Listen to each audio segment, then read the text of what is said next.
Le martin-pêcheur est difficile à repérer lorsqu'il file telle une flèche bleue au-dessus de la rivière. Seul son petit cri incisif le trahit. Il fait partie des oiseaux sédentaires du Gardon, comme le héron, l'aigrette ou le grand cormoran.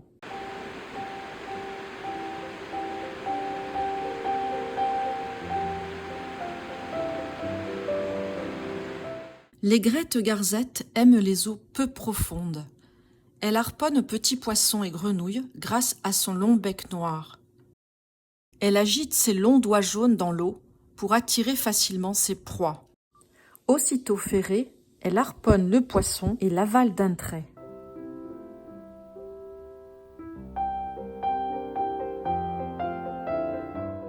On reconnaît la grande aigrette à son bec jaune et ses pattes noires.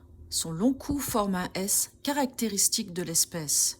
Elle remonte le Gardon de son vol majestueux à la recherche de poissons et de batraciens.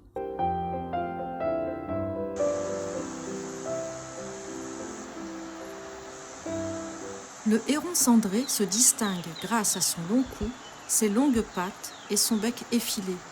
C'est un pêcheur redoutable.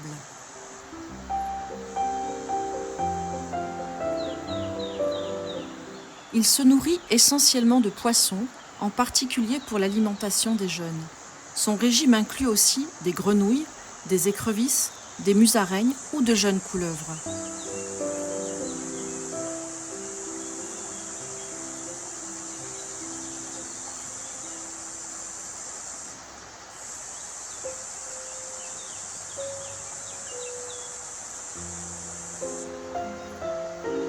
Le héron pêche à l'affût. Une fois le poisson repéré, il le laisse s'approcher et de manière fulgurante le transperce de son bec acéré.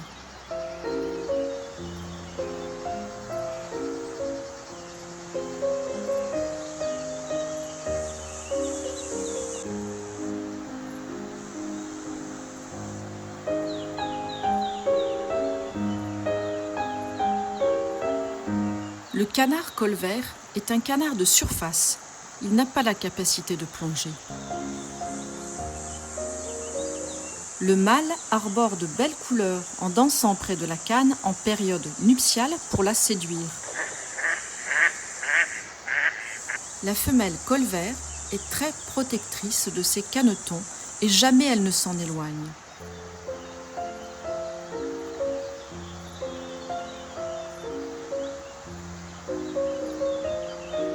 Le chevalier guignette est l'un des plus petits limicoles au monde du genre Actitis. En saison de reproduction, ils recherchent les berges ouvertes avec leurs bancs de gravier.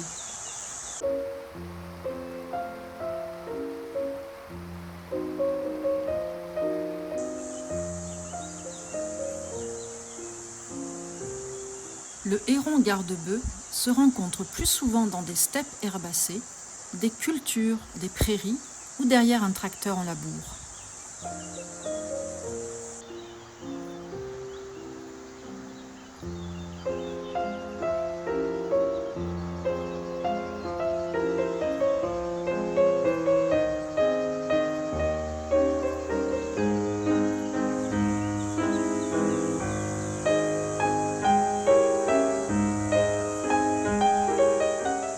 Ce n'est pas un oiseau d'eau, mais c'est un opportuniste et il aime à l'occasion gober quelques batraciens.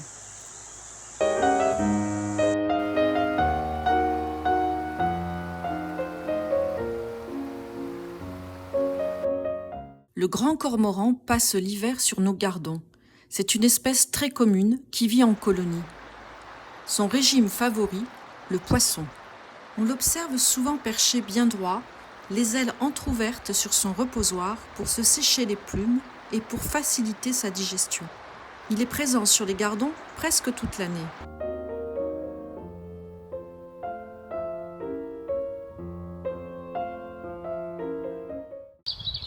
Le rouge-gorge familier porte bien son nom car il est peu farouche et très curieux. C'est un des premiers à chanter à l'aube avec le merle noir. Oiseau de la forêt, il est solitaire sauf en période de reproduction. Il aime les milieux arborés près du gardon.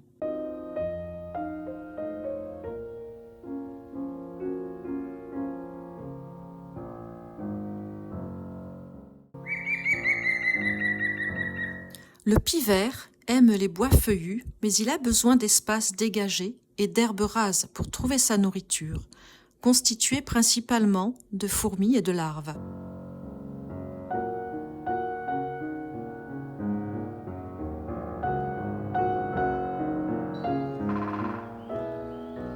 Le pic-et-pêche, le plus commun mais aussi le plus solitaire et le plus discret des pics, vit dans les futaies feuillus. Dès le mois de février, il part à la recherche d'une partenaire. Une fois en couple, il creuse une loge dans un arbre sec ou au bois tendre, où la femelle pourra pondre entre 5 et 7 petits œufs blancs. Les oisillons seront nourris par les 2 parents durant 21 jours environ. Quelques jours après leur sortie, la famille se scindera et chacun des parents partira avec la moitié des jeunes pics. Le pic-épéchette est nettement plus petit. Il ne pèse que 25 grammes pour une taille de 15 cm. Il n'a pas de rouge sous la queue. Ce n'est pas un solitaire et on le voit souvent en couple tout au long de l'année. Il aime les arbres au bois tendre comme le peuplier ou le saule. Il creuse son nid dans une souche d'arbre sec. Son tambourinage est typique, long, haut perché et à un rythme élevé.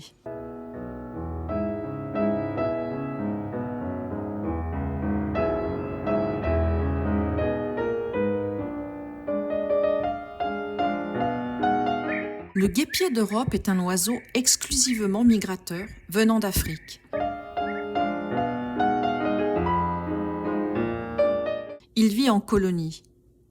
Il creuse son nid souvent dans les berges, en forme de tunnel, durant plusieurs jours, avec une petite chambre au bout pour que la femelle y dépose ses œufs bien à l'abri. Il est très habile pour attraper toutes sortes d'hyménoptères, comme des guêpes, des frelons, des abeilles, des bourdons, des fourmis volantes ou autres insectes volants.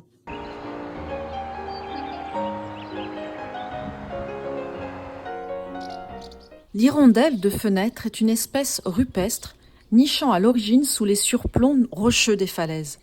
Mais au fil du temps, elle s'est adaptée aux habitats humains. Pour bâtir ou réparer son nid, elle utilise la boue qu'elle prend dans son bec sur les berges du Gardon et tapisse l'intérieur avec des végétaux plus douillets.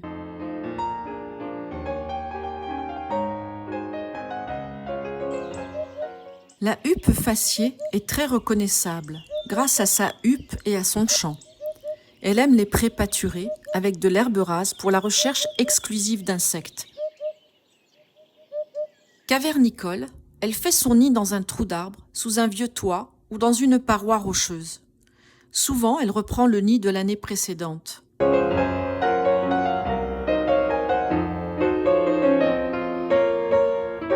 Elle se nourrit d'arthropodes capturés au sol, mais aussi de très nombreux insectes dans le sous-sol, dont beaucoup à l'état larvaire, notamment pour nourrir ses petits. Les jeunes huppes restent entre 20 et 26 jours. Il arrive que les plus faibles meurent dans le nid en l'absence de nourriture suffisante, mais lorsque les conditions sont favorables, elle peut même faire une deuxième couvée.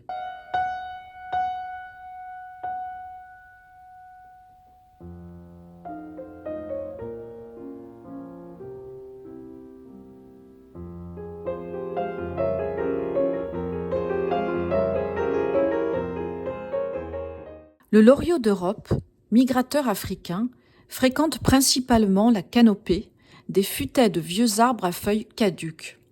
Son chant est très identifiable. La présence des cours d'eau lui est favorable et bien que le loriot d'Europe soit associé aux zones boisées, il fréquente aussi parcs et jardins avec de grands arbres.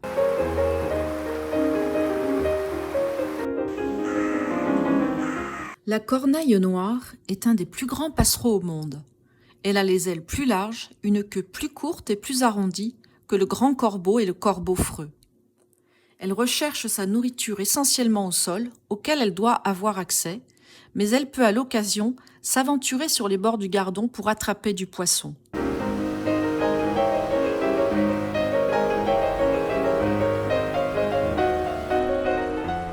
Le cincle plongeur fréquente les eaux vives, pures et claires de la partie amont, torrentueuse du Gardon, et ce toute l'année car il est sédentaire.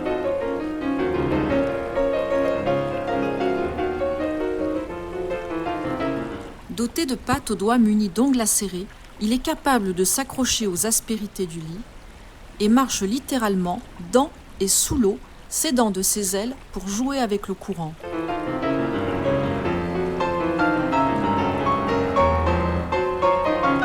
Il se nourrit surtout d'invertébrés aquatiques qu'il trouve en retournant de son bec agile, cailloux et végétaux.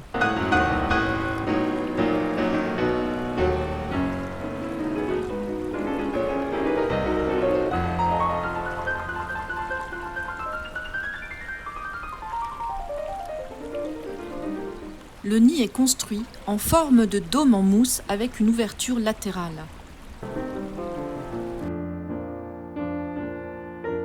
La bergeronnette grise se trouve souvent à proximité de l'eau ou sur les galets de la rivière. Mais en réalité, elle fréquente une large variété d'habitats ouverts, secs ou humides. Elle trouve sa nourriture au sol, des mouches et des coléoptères qu'elle prélève sur les rochers.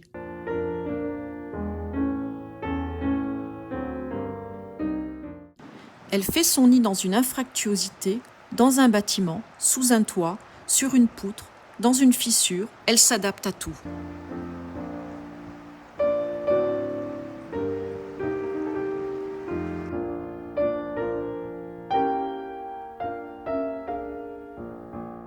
La bergeronnette des ruisseaux est très dépendante de l'eau, surtout des eaux courantes. C'est au bord de l'eau et même en eau peu profonde qu'elle recherche habituellement sa nourriture.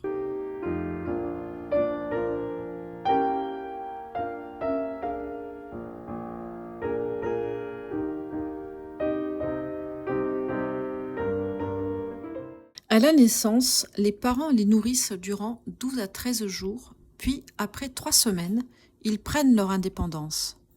L'apprentissage du vol se fait progressivement, comme ici.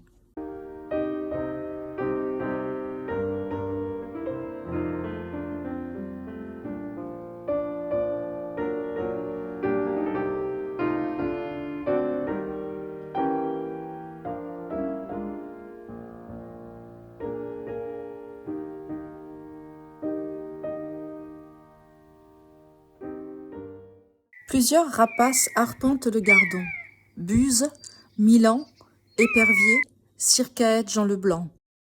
La buse variable a un plumage très variable, qui peut être clair ou foncé, avec une queue courte et 5 doigts noirs bien marqués. Le milan noir est un rapace charognard. Il niche autour du Gardon et revient chaque année au printemps en provenance d'Afrique pour se reproduire. La femelle appâte le mâle plusieurs fois par jour pour l'accouplement.